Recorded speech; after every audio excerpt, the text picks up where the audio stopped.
কেউ যদি তার জীবনের ভবিষ্যৎটা জানতো, হয়তো বা কোনো ভুল করার আগে সে সতর্ক হতো আর ভবিষ্যৎ সব কিছুই সতর্কভাবেই করতো। কিন্তু আজকে আমি আছি, কালকে আমার জীবনে কী ঘটে যাবে আমি তো বলতে পারবো না।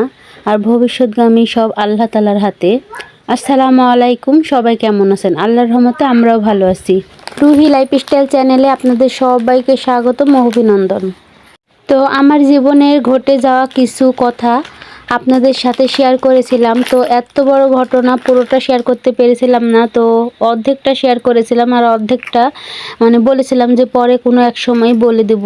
তো এতদিন সময় হয়ে ওঠেনি বলার, তো আজকে ভাবলাম যে গল্পর বাকি অংশটা আপনাদের সাথে শেয়ার করে দিই। তো বাল্যকালের প্রেমিকের সাথে আমি কি সংসারটা করছি নাকি অন্য কারোর সাথে ঘর বাঁধছি, সবটাই আপনাদের সাথে শেয়ার করব।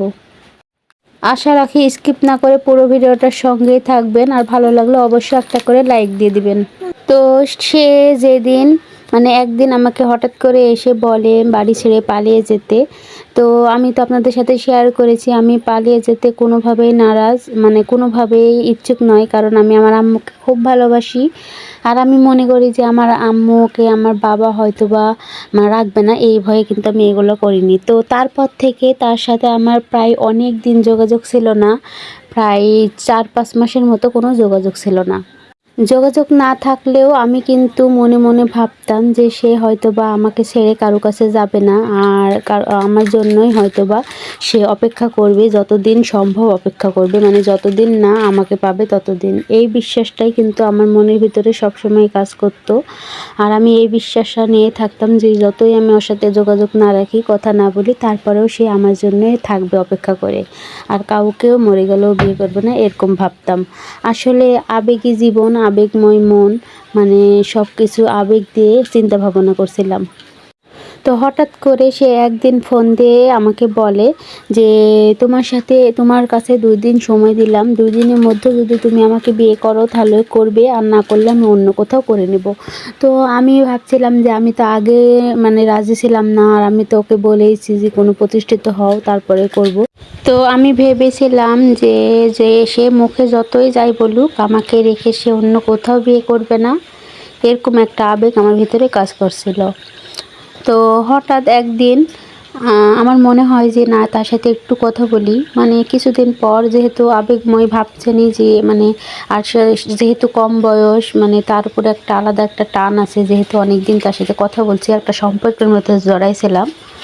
তো ফোন দেওয়ার পরে দেখি একটা মহিলা ফোন ধরে এবং বলে, তখন আমি বলি যে যার ফোন তাকে দেন, তখন বলে যে আমার মানুষ, আমার ফোন।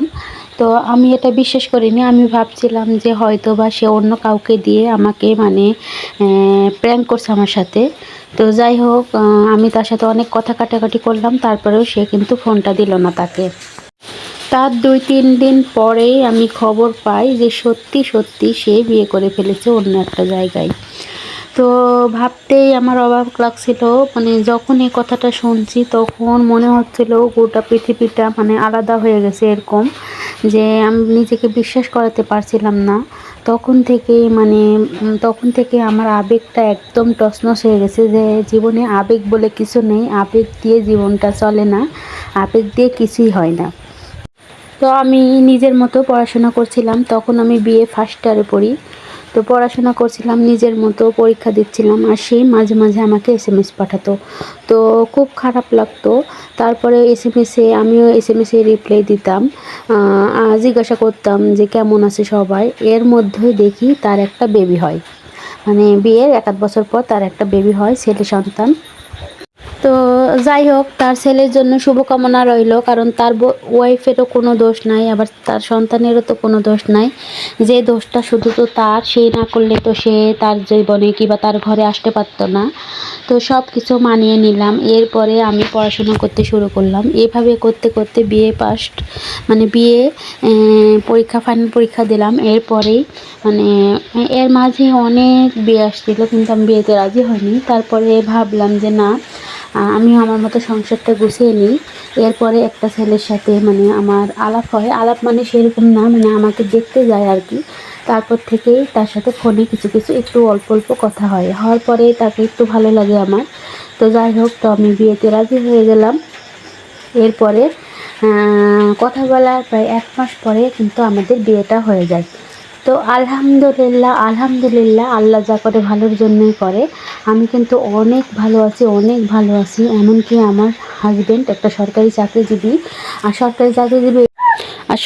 চাকরিজীবী সেটা বিষয় নয়, বিষয় হলো আমি কেমন আছি, কতটুকু ভালো আছি। তো মাশাআল্লাহ আমার পরিবার নিয়ে আমি কিন্তু অনেক ভালো আছি। তো আপনারা আমার জন্য দোয়া করবেন আমি যেন অনেক অনেক ভালো থাকি। তো এই গল্পটা কিন্তু আমার নিজের জীবনের গল্প নয়, এটা আমার একটা বান্ধবীর জীবনের গল্প আমি আপনাদের সাথে শেয়ার করেছি। তো ভালো লাগলে অবশ্যই লাইক, কমেন্ট, শেয়ার করে আমার চ্যানেলের পাশে থাকবেন।